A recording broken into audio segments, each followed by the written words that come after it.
everyone. Welcome to the Pathfinder Report. My name is Ethan Harper, and I will be running point as your host today. It is good to be back in the studio here. Joel is not with us today, but returning is another familiar face that you might recognize if you've been watching on YouTube, is Mr. Chaz Toplakar, a member of the Pathfinder Board of Directors. And our special guest today is a good friend of mine. He is the composer for the music you hear every time you tune in to our lovely radio show. And he is a nerd extraordinaire, Mr. Seth Vandebrooke. How are you doing today, Seth? I'm doing great. Thanks for having me. Absolutely, man. Absolutely. And how are you doing today, Chaz? Pretty good. No complaints. Awesome. Today, we are here for another Torchlight special. It's been a couple of heavy-hitting episodes recently. The last episode we had a special guest talking about AI in the home and legislation surrounding AI. It's a really interesting episode, and I highly recommend for viewers and listeners you go back and watch or listen to the episode that dropped on July 15th. It was fantastic, and I got a lot out of it as we recorded it. So go check that out. But today we're doing a more lighthearted episode, kind of. We're gonna dig into something fun, because last time we had a Torchlight. Actually, Chaz was here last time. We did the May the 4th special, and we talked about Star Wars lore for way too long. So hopefully we won't go for that long. But today we're gonna talk about cryptids and conspiracy theories as a fun little detribe into things unknown. So grab your tinfoil hats and lock your doors, because things are about to get weird, and not in that one. Don't take it. Just stop it. Really quick before we get into it, though, I do want to mention that all of the opinions expressed during this podcast are the opinions of the individual and are not reflected upon Project Pathfinder as a whole. Now, with that out of the way, gentlemen, we need to make some definitions. So, how would you define a conspiracy theory?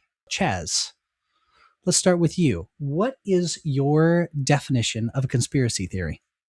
Definition of a conspiracy theory. So I'll go, if I can, I'm gonna give a bit of a definition. I'm gonna go into a little bit of an explanation, because I think there needs to be at least some clarification, right? Of course. Of course. Not a rant, just a little explanation. Yeah, exactly. Maybe a little bit of a rant. You know me too well.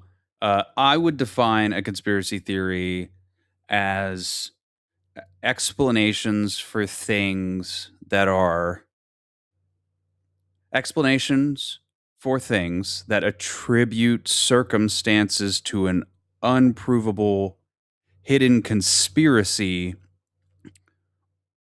rather than a more probable explanation, if that makes sense.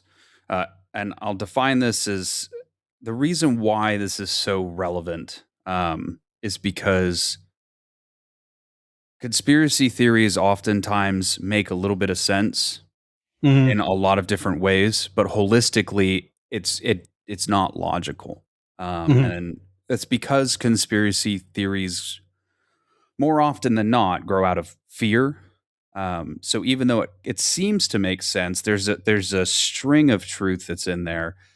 It's mostly emotions based, right? It's trying to take the chaos or the threats of reality, and latching on to an alternative explanation that kind of soothes their fear or emotions, or at least validates it, instead of looking at what would be a logical explanation, a reasonable explanation, or the facts. So this is important because these theories offer kind of a sense of control by turning random events or unfortunate events, and even something to go so far as like leadership failures, right, into intentional plots. I think I said, which kind of, yeah, I'm sorry to catch up. That kind of bounces off of last episode. We talked a lot about how corporations developing AIs do these things and navigate around certain legislation, and it looks like it could be intentional.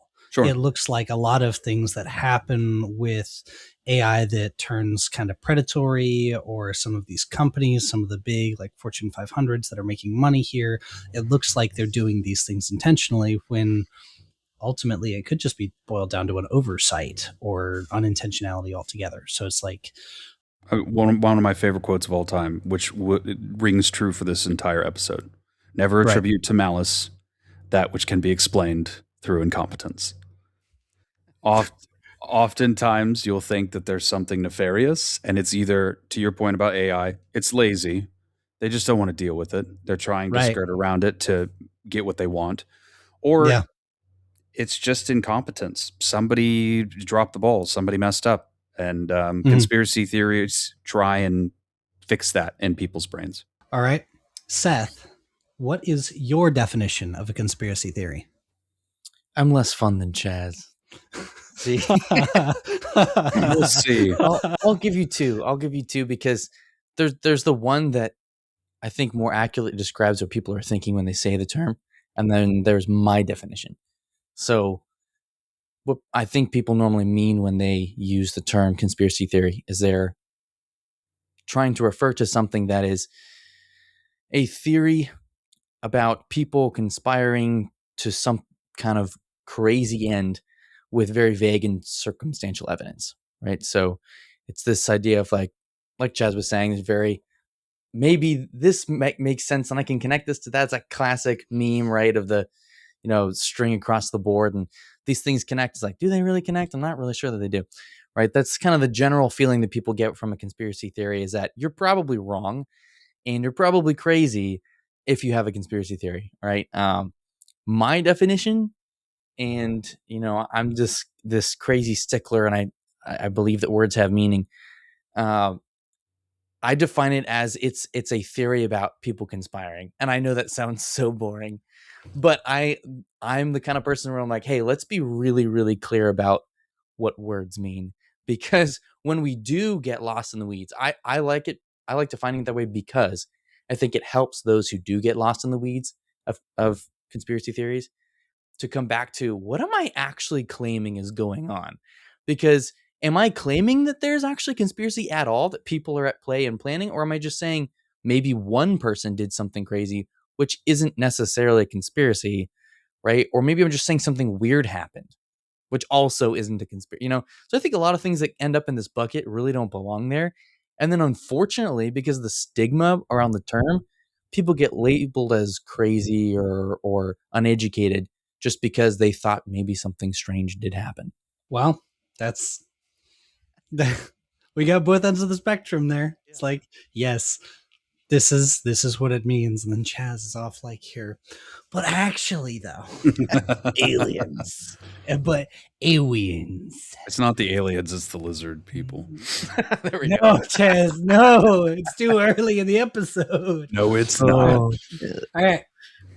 All right, so I've got a follow-up question, because we kicked off the episode and we said cryptids and conspiracy theories, and this is kind of, I don't know. As I was saying conspiracy theories, I thought immediately, like, when you say conspiracy theories, there are a couple of ones that just instantly jump to mind, and we'll talk about that in a little bit. But another thing that pops to mind, one of the examples that pops to mind, is Bigfoot. Like, everybody believes that, well, not everybody believes that Bigfoot is real. Everybody believes that Bigfoot is a conspiracy in some way or another. Like, they know that there is this grainy footage that may or may not be this large humanoid creature covered in hair that is the Bigfoot. And as I've known you, Seth, and as we have played different tabletop games and discussed it, I've become more educated, and I realized that there is kind of a slight, like, light gray line that separates the box and draws a line between conspiracies and what I guess is known as cryptozoology, stuff like Mothman and Bigfoot and a couple others.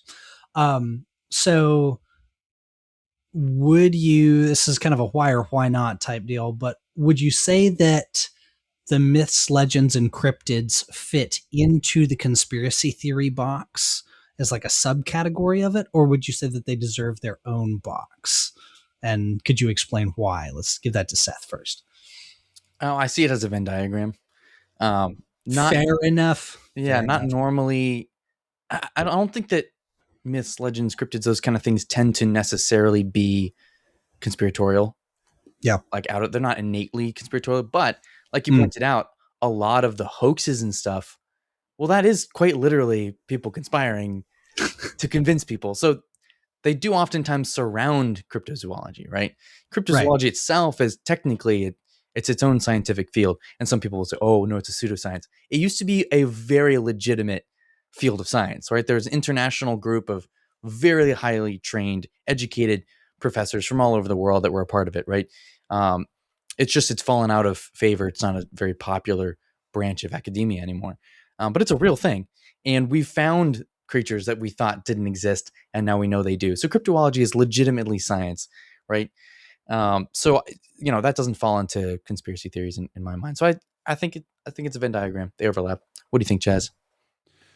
Yeah, I mean, I agree. I mean, the Venn diagram example, I was actually trying to think of like, how would I describe this? And a Venn diagram is a perfect way of describing this, right? Because like, no, I don't think it fits into the box of conspiracy theory neatly. And if you look at the individual definitions for these, it doesn't fall into the box very neatly, right?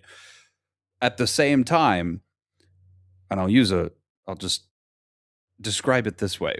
If you have somebody who really firmly believes that Bigfoot is real, in a lot of cases, there may be a tinfoil hat involved and some other, more unconventional behaviors, right?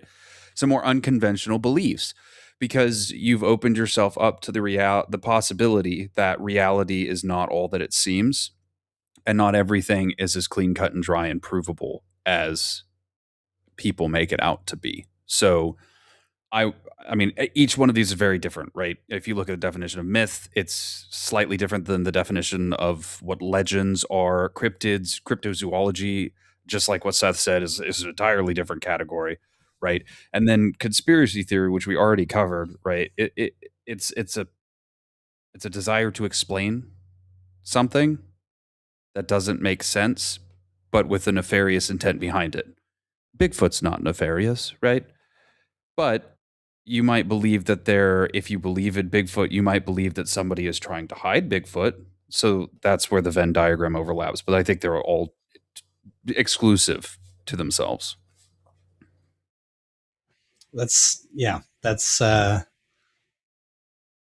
it's fascinating listening to you guys talk about it because it's one of those things that's like I'm just a casual enjoyer, and we'll get to actually that's the next section that we're talking about is pop culture and things like that.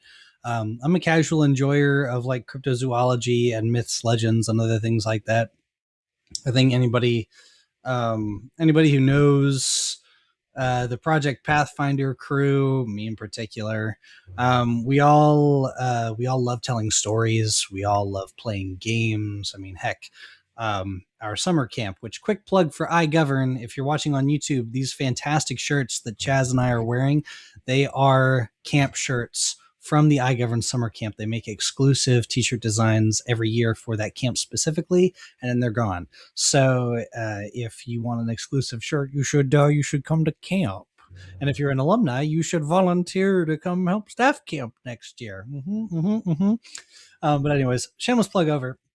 We love playing games. Part of the iGovern summer camp is kind of just a gamified simulation where kids are thrown in and they have to in a play environment make choices that feel real. So we all have to enjoy games to some extent to appreciate and really put effort into that camp. But one of the games that I personally love to play, a TTRPG or a tabletop role playing game that I like to play, is a game called Monster of the Week. Oh, come on.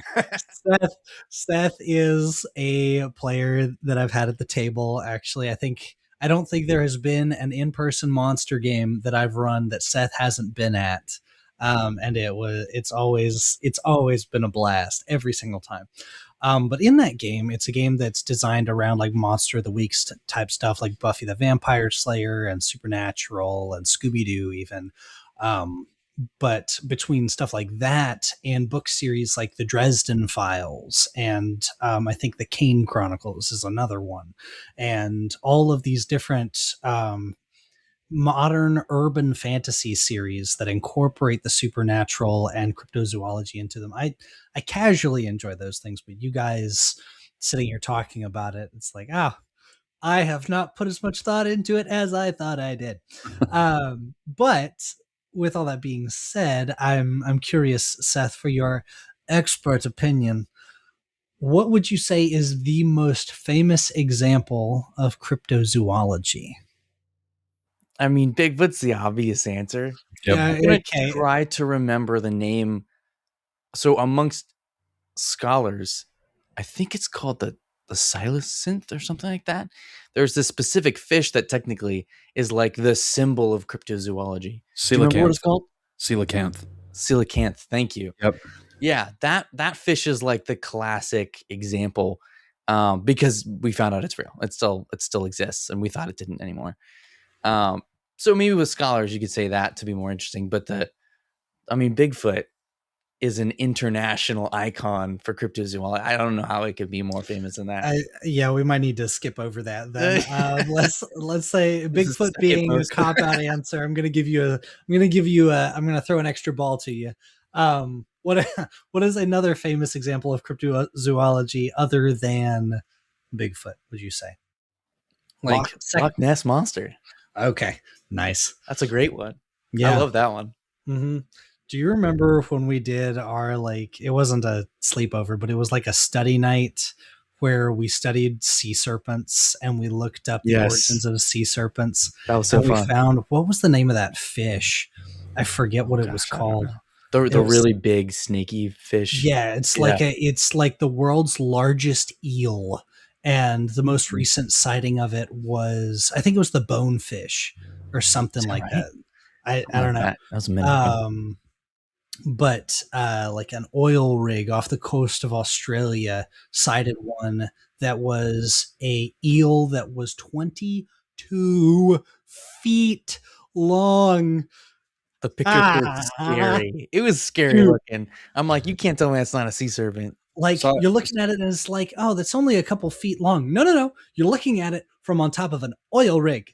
You can see this thing from on top of an oil rig. And those things are like 3-4 stories above sea level. And you can see this thing moving. And it's like, Side note: if you want to think about a fascinating intersection between cryptids and conspiracy theories, just realize that we've explored more of space than we actually have of the oceans. Thanks, And, Chaz. there's a reason for that. You know, So much. I'm just not saying. going to the beach. I mean, Mhm. NASA yearns to leave the planet. They know something. I'm just saying. They would Just rather think not about be it. here. Cave systems too. That's true. We've seen Somebody so little. knows something, and they're trying to leave. Oh no, there's a conspiracy theory. There we go. There we go. Example right in there. Yeah. All right. Chaz, what would you say is another good, like, famous example of cryptozoology? I mean, obviously, you know, we already talked about Bigfoot. I think you have to also respect the fact that the Yeti is in there somewhere. There's a lot of theories that they are similar, or at least in some way related. So that's why it's so famous almost globally. Or he's just a fine gentleman, well traveled. Right, exactly. Mhm. Chewbacca got lost somewhere along the way, and is here. Freaking Han Solo. Bring it just- back to Star Wars. Here we go. Okay. He's just trying to live his best life. I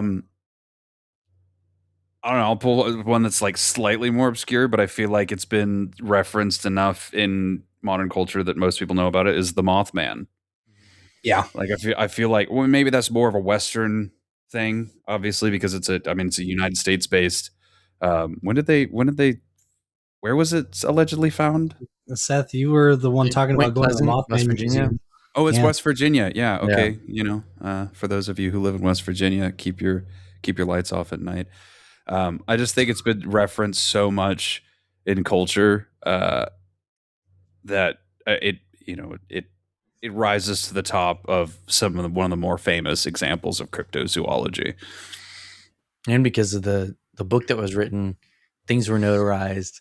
It was a pretty impressive book by an investigative journalist who put it all together. It's pretty convincing stuff. Yeah. A friend of mine swears he saw Mothman, and I believe him. I'm like, that sounds about right. Once again, I just want to say that the views and opinions expressed in it. No, that's right. Yeah.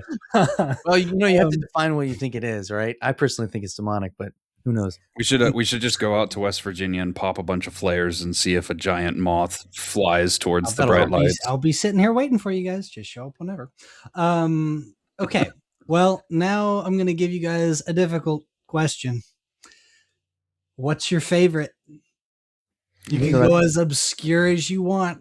What is your favorite urban legend or cryptid? I mean, you already know what mine is. Yeah, I know, but the people out there don't know. My favorite is easily Dogman, or more officially understood as the cynocephaly. Would you care to elaborate just a little bit? You have to limit me because I've talked for like 4 hours on other podcasts about this. We've worked through quite a few of our questions, and we've still got a good chunk of time left. Okay. I think I'll give try and give us a lunch table version. Okay, so to distinguish a cynocephaly, which just means dog-headed people, from other cryptids, the understanding of cynocephaly is that it's not just a werewolf situation. It's not a lichen. It's people that are half human, half dog, kind of Anubis shaped, if you know the god Anubis, Egyptian god, tend to look very jackal-like, normally quite tall, like 6 to 8 foot tall, different sightings claim different things. Tall creatures built like linebackers, very strong, hulked out, and they're sighted all over America. It's a little disturbing. But the reason why it's my favorite is because it's one of the most documented cryptids in history, dating all the way back to 1700 BC, all the way up through 200 years ago. Well, I mean, there are modern sightings too, but in terms of old accounts, it's just every century you can find things from archaeology or written records claiming that these guys existed. Not just like I saw one in the woods, but like villages, small kingdoms, whole societies of these guys, which is insane. So it entertains the heck out of me.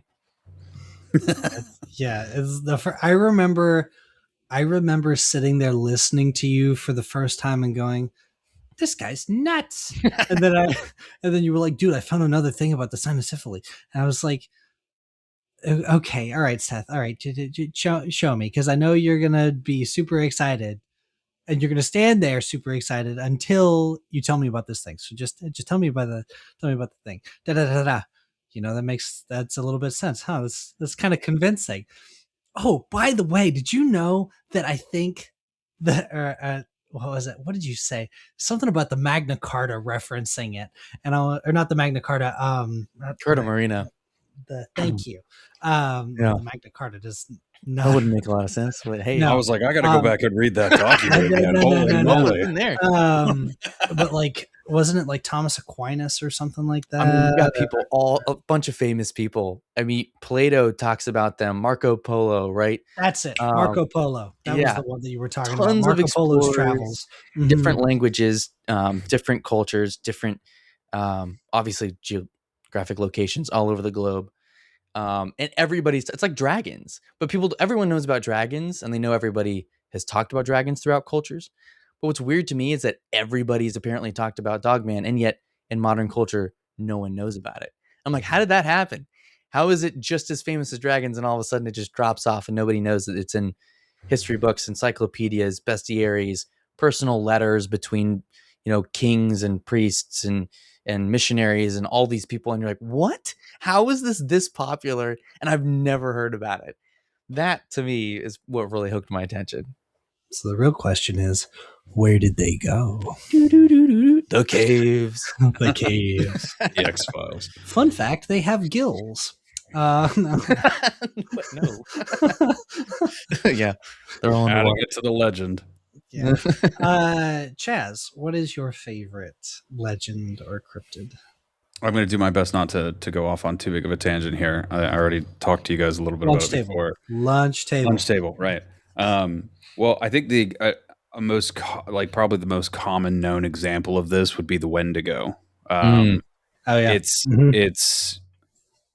this. I mean, obviously, the Wendigo is Native American legend of a spirit or. My favorite understanding of it is it's a person that gives in to their own like gluttony, their base desires, whatever, just completely without restraint, and then ends up becoming this almost immortal, haunted creature, where they've given into this indulgence or whatever kind of indulgence it is. Most of the time, it was referenced as cannibalism, and then because they've betrayed their fellow humans, right? They are cursed to be these just emaciated, distorted, horrifying creatures that can never satisfy that original gluttony. But I think the reason we're going to keep it at lunch table, I promise. But the reason why this is my favorite is because of the ties to so many other legendary creatures throughout history that all reference this almost metamorphosis of a human that comes when they give in to these base natures and go too far with gluttony, that they become something that is no longer human. And to me, that's it. For like, I like the kind of creepy things, right? So for me, that's the coolest example. It's kind of creepy, right? You have a person who should be trustworthy, or at least somebody that you can interact with normally, and then they become something so much more distorted, right? We have examples of this. I mean, we already referenced werewolves. There's the skinwalkers. There's the berserkers from cultures. Even some like vampire examples are similar to this as well. Their devolution kind of becomes that as what similar to what the Wendigo is. So I think it's really fascinating to look at how many cultures reference something that's very similar but also incredibly unique to their own culture of a person devolving into kind of this monstrous legendary creature. Yeah. It's really cool seeing, like, obviously these things are awful. They're horrible, horrifying. If they are real, let's hope the Lord just smites them off the face of the earth for us so that we don't have to deal with them. But it's cool seeing them portrayed in games. Like, I remember, and this is kids today won't remember. I could say that. You can't say that. Listen, I can guarantee you that there are people listening to this podcast that won't remember Until Dawn. Ooh. Until Dawn was a masterpiece of a horror game that was supposed to explore mostly the butterfly effect, but the main horror, it's been out for ages, but the main the antagonist, the horror creeping around is a Wendigo. And it was cool, it was creepy, downright horrifying. Great game if you like horror games. Don't if if you're not good with those things, don't look it up. Stop. I see you type. Stop it. But with that, on that note, with these creatures showing up in books, movies, video games, what is your favorite example of urban legend and cryptids? And we'll loop, because we're going back to conspiracy theories here in a little bit. We'll loop conspiracy theories in there. I'll give you guys two. What's your favorite example of urban legends in pop culture and media? And what's your favorite example of conspiracy theories in pop culture and media? Ooh. This is where we flip a coin, right? Yeah. This could be where we flip a coin. I can also kind of kick us off if you want, because I think my favorite example of urban legend, I mean, Seth already knows this, and Chaz, I imagine it's probably not hard to guess, but my favorite example of urban legend and cryptids in pop culture media is the Dresden Files, hands down. It's such a good series. It's definitely got its it's not intended for children. No, it has content no that children. is not appropriate for young adults or children. But the world building and the lore of the Dresden Files is so fascinating, because he takes, like, further on into the series, spoiler alert, he pulls fairies from different world cultures and has them all interacting at the same time. And it's not only is it a fun world building thing, it shows a visible in-story comparison between Americans' idea of what a fairy is and what the Irish thought of as fairies, and what different cultures' interpretation of Santa Claus was. Spoiler alert, Santa is real. Like, there's so many cool things in the Dresden Files: werewolves, wendigos, fairies, all kinds of crazy stuff happening. But that's definitely my favorite urban legend example in pop culture. And then my favorite conspiracy theory in pop culture has got to be a movie with the best soundtrack. Maybe not the best soundtrack, but one of the best soundtracks ever to grace the ears of moviegoers. Has to be National Treasure. National Treasure is a fantastic movie about conspiracy theories. And if you haven't watched National Treasure, watch it. Go watch it. Fantastic soundtrack, fantastic acting. And watch right now. Turn off the podcast. Pull up Nicolas Cage. Yeah. It's time to go steal the Declaration of Independence. Riley. Snorkel. See, I can do it too. So those are my favorites. If you guys still need to coin flip, I'll go. Do it. Okay. I'll say my favorite example of urban legends or like cryptids or whatever in pop culture has to be specifically seasons 1 through 3 of Supernatural.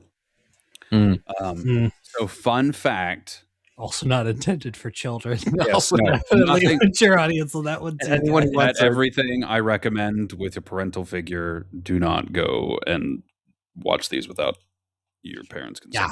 Yeah. Or read or play games or whatever. The reason why I bring this up is because I didn't know anything about Supernatural until I started dating my wife. No way. She was the one that got you into Supernatural? She was a big Supernatural fan, and it's like she was really happy to play in the pool, to jump off the diving board and be like, this is fun. And I took the diving board and ran over to the ocean and put it on a cliff and was like, I'm going to go in too. So I started watching Supernatural. And oh my goodness, like it's so cool. Again, specifically seasons 1 through 3. It gets really weird after that, and it's, in my opinion, just not good. But kind of like what you were saying with the Monster of the Week, right? The show's kind of just starts as these two brothers just hunting down these supernatural or preternatural creatures, and that's it. There's really, I mean, there's like a kind of underlying, like an undertone of a theme that's going through, or a subplot, but it's really just these two brothers going out and hunting monsters, and the way they portray the supernatural or preternatural creatures in the episodes is just it's phenomenal. For most of them, it's really cool. There's always a little bit of lore. You get to see the creature, then they have to figure out how to defeat the creature or whatever, and it's just a really cool example of somebody who did some homework and said, we're going to do these creatures justice, and then we're gonna kill them, which is cool, right? You don't just use a silver bullet or a wooden stake. There's other things. Which, by the way, just as a side note, I love how there's always like a silver bullet or a stake or use fire. It's like this magical thing that's going to eliminate these creatures, and it's like, yeah, if you used any of those things on literally anything, it would also kill it.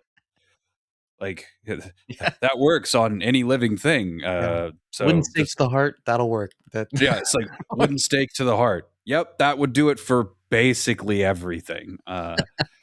And then I think my favorite example of a conspiracy theory in pop culture, it's a movie was made and then was remade later. It would be The Manchurian Candidate. It's a great example of like government mind control, and it's a really cool ride all the way through. Denzel Washington does the remake, and it's actually pretty well done, and it's just really fascinating to see how like it kind of ties it together, right? Oh, you're not crazy. There are things happening in the background. There is a shadow movement that's attempting to assassinate the president with a mind control soldier. So, pretty great movie, and definitely encompasses what I would say is like a conspiracy theory in pop culture. Yeah. All right. I want to start, Mr. Vandebrooke. I want to start by remarking on your mention of the Dresden Files, because what I think they do so well is it's kind of the Marvel universe of fairy tales and folklore.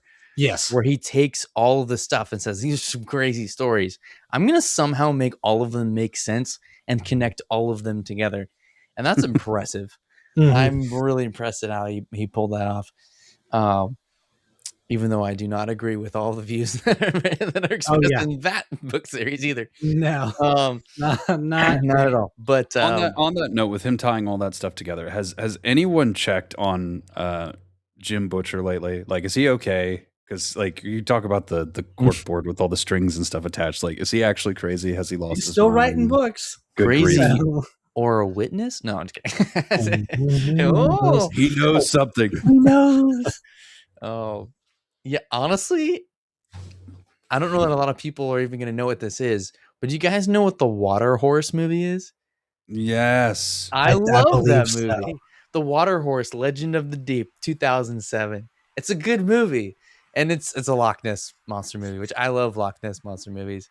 Most of them are terrible, but the Water Horse is pretty good. Hey, Scooby-Doo and the Loch Ness Monster was a fantastic movie. Scooby-Doo anything right now. Scooby-Doo anything is great. Even when it's terrible, it's great. That's just, I love Scooby-Doo. That latest series that they did, the like 2-season series of Scooby-Doo, I think it was on Netflix for a while or whatever. That was really good.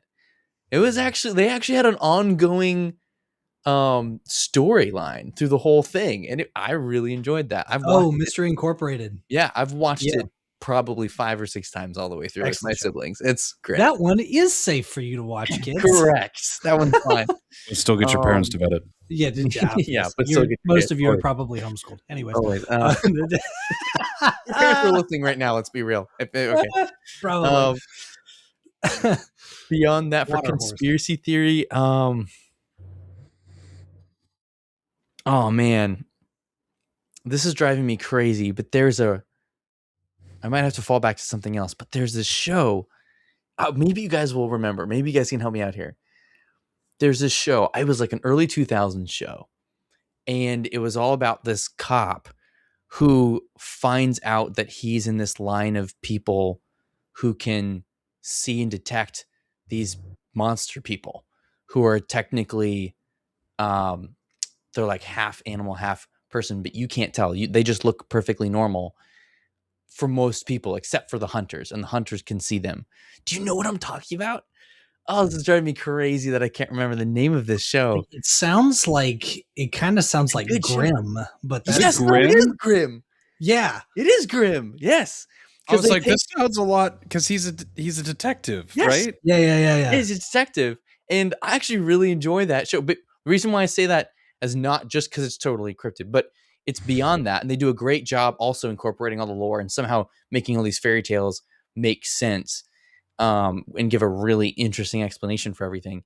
But then it's very conspiratorial because it broadens out. I don't want to spoil it, but there are a bunch of conspiracies baked into the show. Okay, if you haven't seen it, honestly, guys, you should watch it. It's fun. This one is not safe for you to go watch. It's cheesy, but it's fun. Yeah, there aren't too many bad things, but for sure, double check with double check your parents if you're a kid.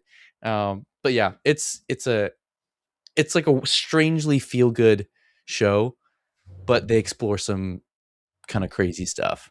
It's fun. I love how this whole episode has been three crazy dudes talking and constantly caveating everything they're saying. Please go check with your parents first. Please go check with your parents. We are we're all insane. Slightly Thanks crazy. for listening. Also, don't do this. Yeah, I told you to grab your tinfoil hats before the episode really got started. So we're completely unprotected. I don't know. No, and then I think honestly, I don't think as we move into kind of a conspiracy theories section, I don't think it would be right to go without the honorable mention of the Jack Ryan Tom Clancy series. Like, that's a good the one, the series that's being made with John Krasinski. All it is like the first couple seasons, from what I understand, because I haven't made it past the first season, haven't had time to sit down and watch those, but I'm very heavy into conspiracy and detective work, and the books are also really, really well done. So Tom Clancy, Jack Ryan. Yeah. By the way, just on that, talk about conspiracy theories, right? Tom Clancy was investigated by the government at one point after he published The Hunt for Red October. Really? Whoa, I didn't know that. They came. They were like, "Hey, where'd you find this stuff?" And he was like, "I just wrote. What are you talking about? What? I didn't do nothing." And they're like, "Okay, all right. Where's the classified intel you got leaked?" Yeah. So I mean, it's hilarious. It really is.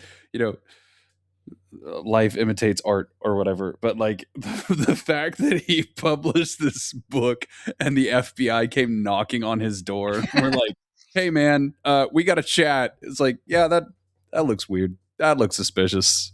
Honestly, I take that as a huge compliment. If my book is so accurate, it fools a government agency and they're like, right? Did that happen? Also, because I don't know all the details about the story. I haven't looked into it too much, but like I just have this imaginated like scene where they come and ask Clancy like, "Hey, where'd you get this classified stuff?" And he has no idea what they're talking about, but he's just like, "Cool. I'm really good at what I do. I'm gonna write more books." That was the moment where he jumped off and was like, "I'm writing so much stuff because I am awesome." Yeah, I would say that's a huge compliment. All right, so moving into the world of conspiracy theories, out of the world of cryptids and legends, what would you say is the most famous example of a conspiracy theory? JFK assassination? Probably. I'd have to go with the moon landing was faked. That's up there. That's top 3. Yeah, for me, for sure. The moon landing being faked. There's been so much about the Twin Towers being an inside job. Have you seen that? So many people are talking about that. Yeah, that's on an uptick right now. It just perpetuates. Yeah. Yeah, it's yeah, it's kind of crazy to watch it happen when you're like, well, Give us that quote again, Chaz. The one about stupidity versus malice. Never ascribe to malice that which can be explained through incompetence. Yeah. Also, I think my favorite part about the whole 9/11 thing is they're always like, well, the US needed a reason to go to war, is what I've heard quite regularly. And it's like, when has the US ever needed a reason to go to war? Yeah, no. Like, no. we are objectively a violent people as Americans. Like, we just like to go and cause problems. So like, why in the world did we need an excuse to go and start a war? We didn't need it for Vietnam or Korea, or I mean, you could even argue that like both of the world wars. Although that's also really, crazy yeah, because we were involved in World War II before U-boats. No, that the Lusitania was World War One. Before America, before Pearl Harbor was bombed, we were already sending supplies and stuff like that. also and, crazy. I've also met people who think that Pearl Harbor was an inside job. Really? And Yeah, and that's the thing, is like, we talk about how you just, if you open yourself up to the fact that, oh, nothing is true based on what we're being told, right? It snowballs. It just keeps going. Right. Like, oh, I mean, why would they not detect the entire Japanese fleet, even though there are very logical explanations as to why? Yeah. Never let your logic get in the way of a good time. Come on, Chaz. No, that's true. Yeah, you're right. You're right. How dare I? That's a good point. I like that. Hey, quote that real quick. That's going on your t-shirt. Yeah. You just blew my mind a little bit. That's kind of crazy. Especially when there's documentation on both sides, kind of doing the whole like line by line, play by play of how that whole thing unfolded. That's kind of crazy. Speaking of crazy, Seth, swear.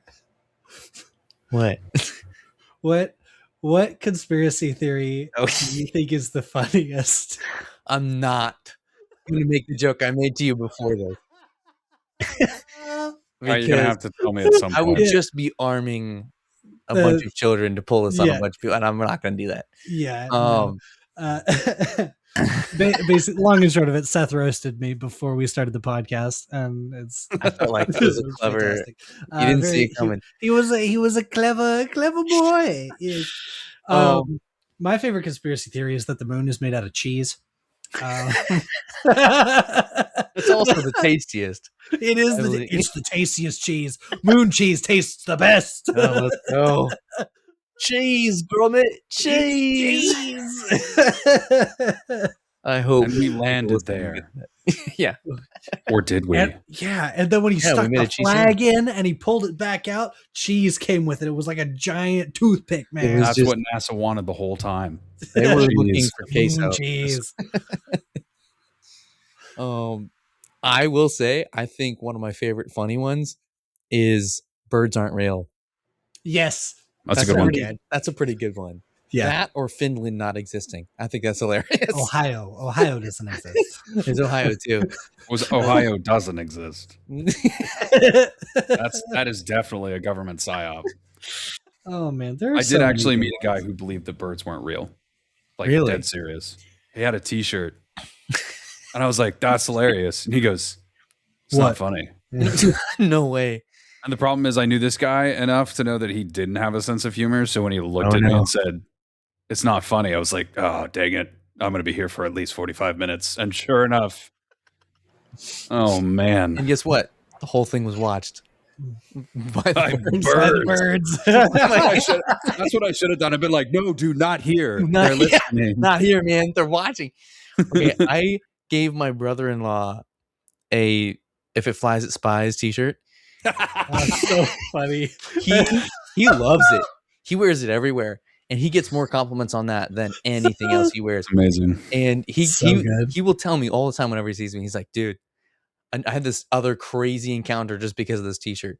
But there was a group so my sister, his wife, was far enough away, I think it was grocery store, whatever, and she overhears this group of girls go, oh, that's really funny. And then they're like, wait, do you think he really believes that? Like, and so she's overhearing this whole conversation. She's busting up, and she ends up telling them, she's like, "That's my husband. No, he doesn't believe it's real, but you should act like he does." It was great. It's But awesome. Top tier wife. Top yeah, tier. it was a good story. But yeah, he wears that all the time, and I think a lot of people think that he believes that if it flies, it flies, man. Hey, Well, have you ever seen a bird up close? Yes. How do you know? it's so good. How do you know? How will they know? They're gonna know. How will they know? I think if you have any more funny examples, please. My favorite funny conspiracy theory. There is no contest with this.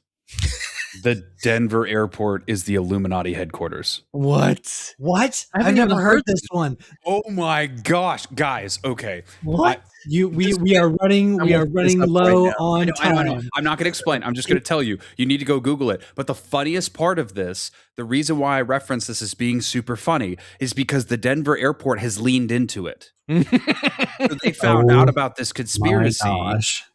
and they were like, "Yeah, let's put up. Let's let people think that we are the Illuminati headquarters. That we just make this super weird." Like, you go through the Denver airport, it still is objectively one of the creepiest airports I've ever been through in my entire life. And like, all the stories behind it are pretty insane.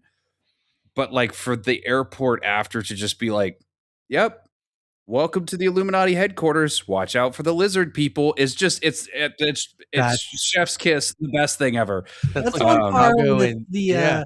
that's And on par President with Trump. like the Wendy's PR person getting a hold of the Twitter account. Oh yeah. Like, It's that's incredible, because like other places, because there's like weird artwork and stuff, and there's like the big blue horse in front of the airport killed a bunch of people. Like, go look this up. It gets crazy. It gets really, really weird.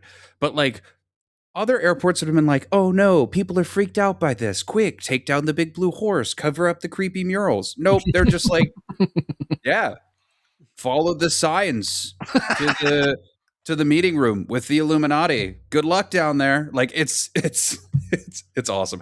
Go look it up. I can't recommend it enough. It's hilarious. What I want to be true is that it really is, and they're totally messing with everyone's heads. this is an excellent segue. An excellent segue to the last question second to last. But one of the last questions that I have for you guys is, what conspiracy theory do you think could be closer to the truth? Like, which, in your personal opinion, once again, I must say that these are not the opinions of Project Pathfinder. In your personal opinion, what conspiracy theory holds the most weight and could be close to the truth? I'm so curious to hear what Chaz says. I'll go. I got this on speed dial. Okay, go for it. The Dyatlov Pass incident. Oh, For those of us that are uneducated, please. There was an incident in Russia, in the Ural Mountains, in 1959, if I remember correctly. It was 1959. close enough. 9 extremely experienced hikers, very capable in the snow, were discovered way after their trip was supposed to be over. And the best way I can describe how they found them, all dead, by the way, is truly bizarre. Like, they had this is in the Ural Mountains in the winter. Most of them had removed their clothes. There were like big, like, it looked like the tents were cut from the inside. There was like traces of radiation on a bunch of them. Mm-hmm. And there's like the tops of the trees were burnt off, and like they all had really copious notes in their journals about what was going. It's super weird. The reason why I believe that this is probably closest to the truth, right, is because if I was going to say, yes, a government in the world would absolutely be covering something up. I mean, It would totally be would. it would be the Soviet Union. I don't think they would cover anything up. So, by the way, there's a couple different podcasts that I could recommend for this conspiracy or the incident, I guess, but the conspiracies behind the incident. It's really creepy. Totally true story. Really creepy. But I think that's probably some of the conspiracy theories that explain what happened. That one I think is probably closest to the truth. Wild. Yeah, the Olive Pass is a favorite of mine. That one's really pretty crazy. For me, which one do I think is closer to the truth? I don't actually subscribe to most conspiracy theories, but one that is in fact a theory about people conspiring that I think is totally true, and it's not that difficult to prove because all the evidence is in the Library of Congress and you can look it up. Is the Smithsonian and the bones. Oh, The Smithsonian. So there's like over 800. I know it's over 700. I think there's 800 or 900 documents in the Library of Congress that describe this happening, where people will do digging for whatever, construction, doesn't matter. They end up finding sometimes a lot of giant bones, like full skeletons. And there's old pictures in these newspapers, in these articles, again, all available in the Library of Congress. And it's in detail, and there's breakdowns of the sizes and the shapes and all this stuff. And every time, almost every single time, it will mention Smithsonian's coming to examine the bones. They take the bones and they never come back. And the Smithsonian swears to high heaven. They're like, no one, we've never taken any bones. And they're like, it's in like every newspaper ever that you've done this. Like everyone knows you've been doing this. And they're just absolutely gaslighting the public. No, we've never taken these bones. They're like, but we have official documentation that you've done. No, we never do. It's like, what are you saying right now? It's honestly, I don't even know if it's a conspiracy theory. It's just a really funny, crazy gaslighting of the Smithsonian. It's the greatest example of no. Exactly. What? No, we wouldn't stand. No. What are you talking about? No. It's love it. Like a kid that gets caught stealing a cookie. But like, what cookie? Exactly. What are you talking about? I ain't got no bones. Either that or it was government agents disguised as Smithsonian people. Oh, there we go. It's the Men in Black. Yes, absolutely. I don't know. I think it's mine is less conspiracy and more legend, but based on the conversations that I've had with you and some of the research that I did on my own time and things that I've seen is Atlantis was real. Oh, for sure. Like, in my opinion. I also think that it is extremely credible based on, I mean, we have pyramids from ancient times. Those things are massive. And I didn't mention during which conspiracy theory do you think is the funniest? Dinosaurs built the pyramids, by the way. No,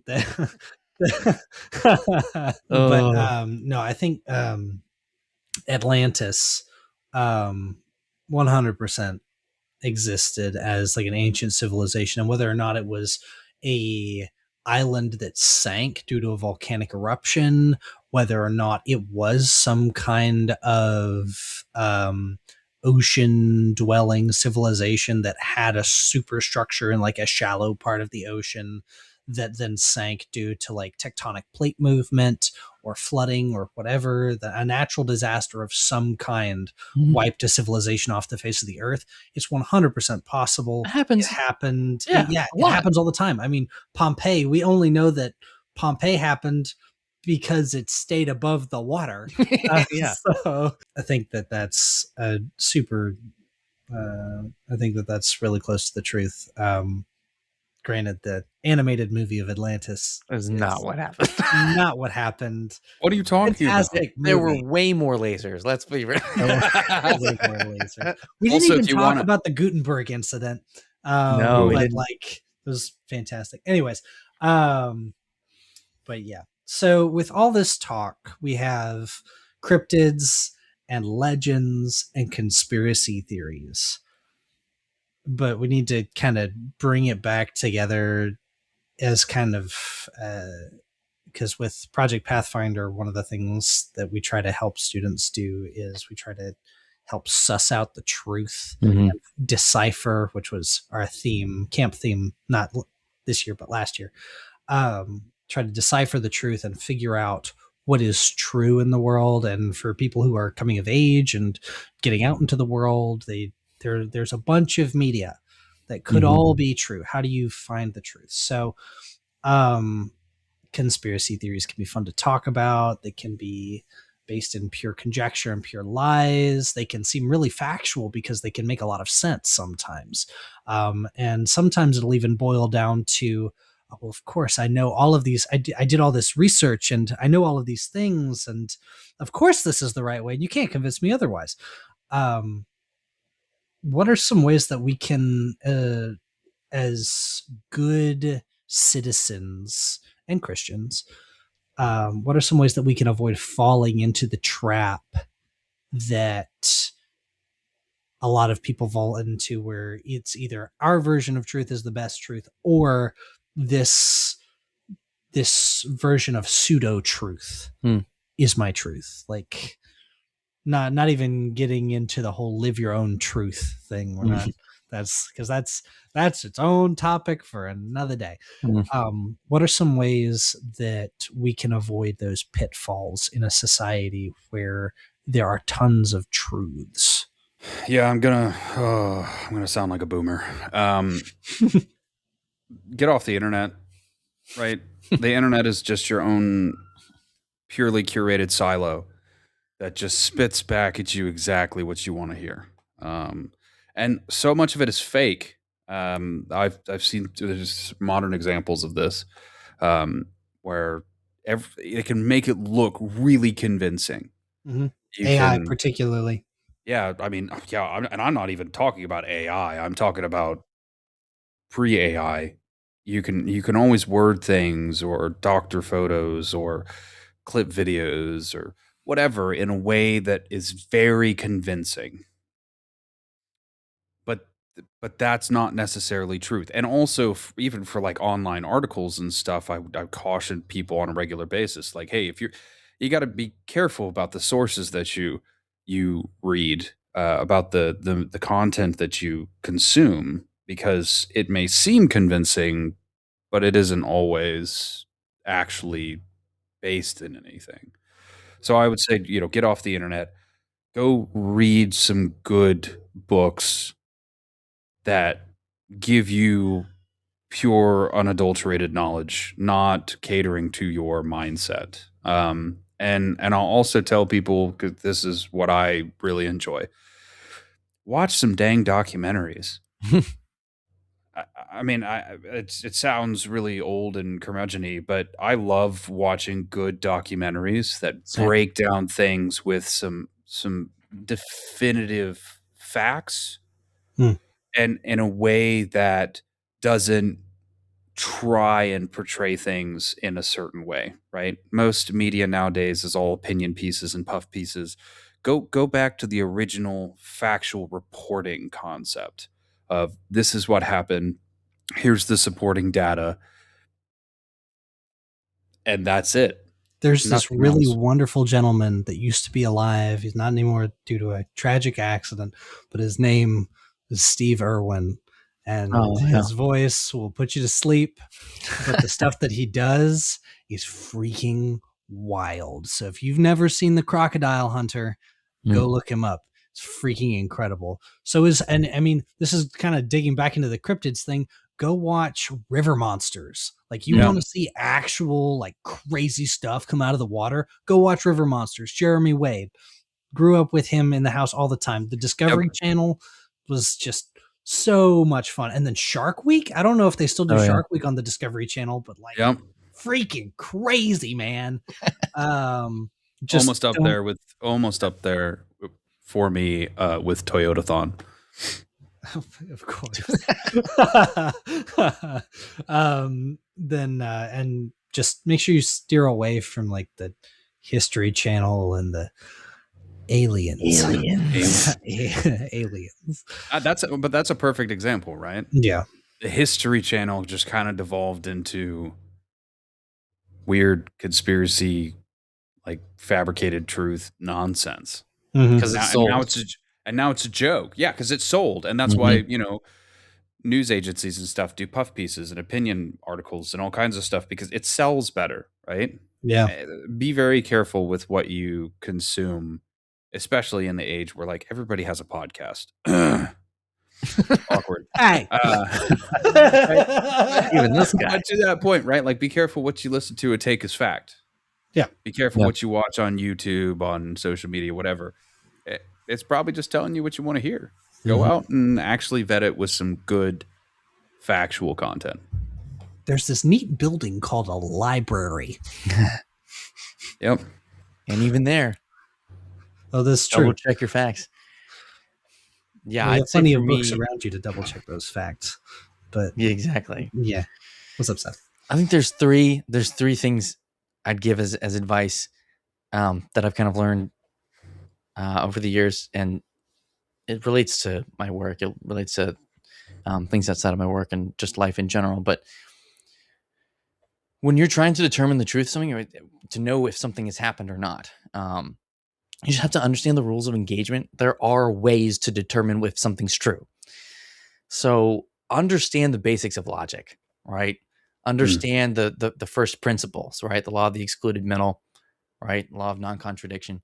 If you have these basics, you can come to, using deduction or induction, you can come to solid conclusions. But as you do that, understanding the rules of engagement, you are honest about what is speculation and what isn't, right? What do I know happened, right?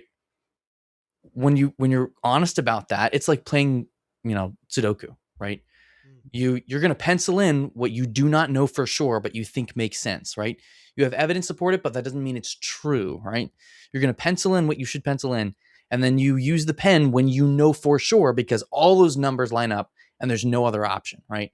If you're careful and you walk carefully, then you can even go pretty far penciling it in and you can have a blast. You can be like, oh yeah, maybe these dogmen really did exist and look at all these things and whether these things, connect. But it's penciled in, and I'm going to be honest about that as opposed to saying, this is true or this isn't true, right? So being careful and being honest. And also say, there's something to be said for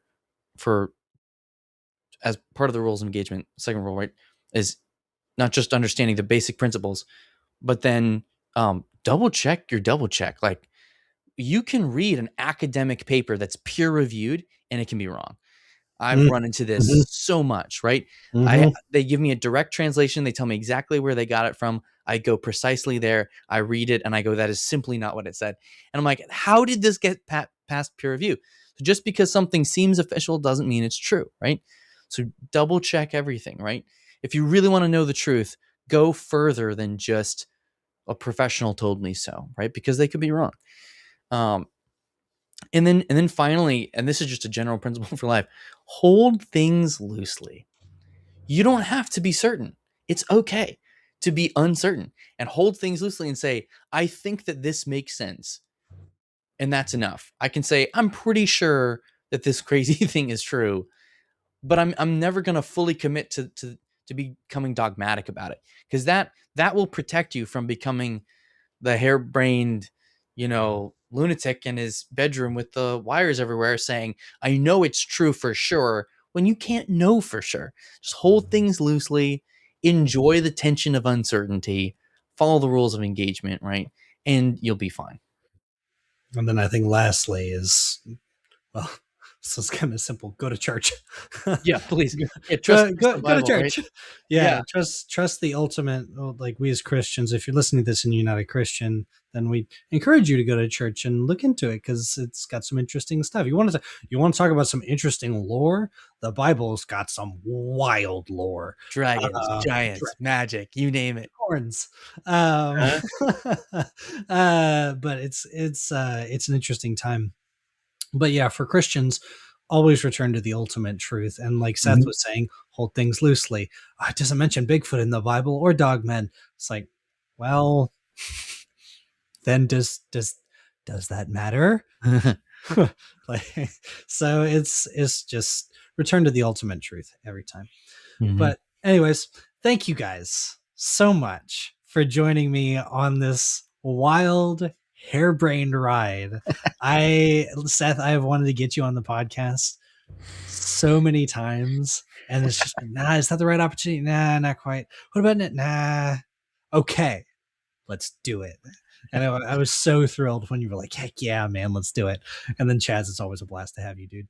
I'm pretty sure I invited myself. But you said, That's all right.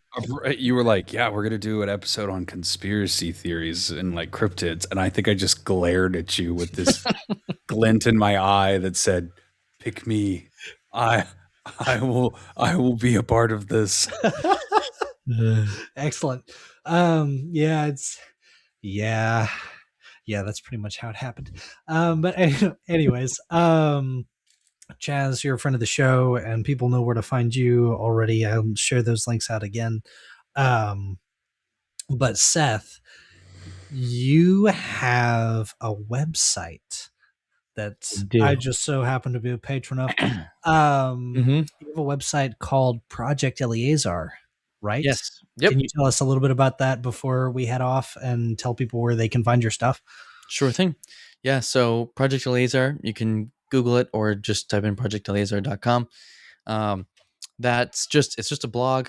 I made it because I was having long conversations with people about Bible stuff, about mysterious stuff, about speculative stuff. And I realized it took way too long to explain everything and to actually show. I'm a big show, don't just tell person.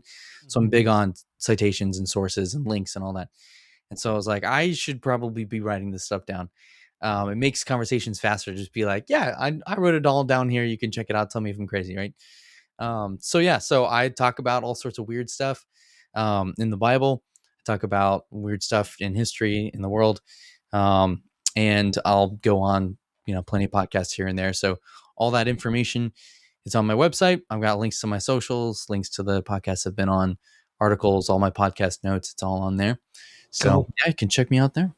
Awesome. Well, Seth, thank you so much for joining. Chaz, thanks for coming back. And for all of you guys, thank you so much for tuning in. If this is your first time listening to the Pathfinder Report, we highly encourage you to like, subscribe, all that good stuff so that you can be notified next time a podcast episode goes live. You can also find us on Instagram, LinkedIn, Facebook, and of course, Pathfinder HQ YouTube channel. Rate, follow, and subscribe to the Pathfinder Report wherever you get your podcasts. And we will catch you in future episodes. Thank you and good night.